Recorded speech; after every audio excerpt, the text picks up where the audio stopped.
வணக்கம் மக்களே. ராஜ்மா சுண்டல் எப்படி செய்கிறதுன்னு பார்க்கலாம். ராஜ்மா நல்லா வாஷ் பண்ணிவிட்டு 8 மணி நேரம் ஊற வச்சுருக்குறோம். இன்றைக்கி நான் 200 ml டம்ளரில் 1 டம்ளர் எடுத்து அதை 8 மணி நேரம் ஊற வச்சுட்டு 1/2 டீஸ்பூன் உப்பு சேர்த்து குக்கரில் ஒரு விசில் விட்டு சிம்மில் ஒரு 10 நிமிஷம் வேக வச்சு எடுத்துருக்குறோம்.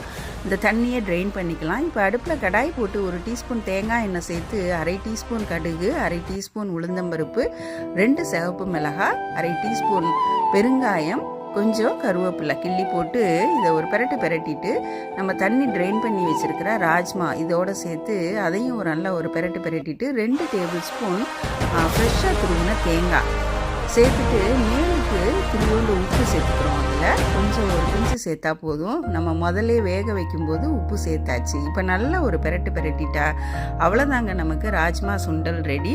ப்ரோட்டீன் ரிச்சான இந்த ராஜ்மா சுண்டல் நீங்களும் செஞ்சு பாருங்கள். நன்றி.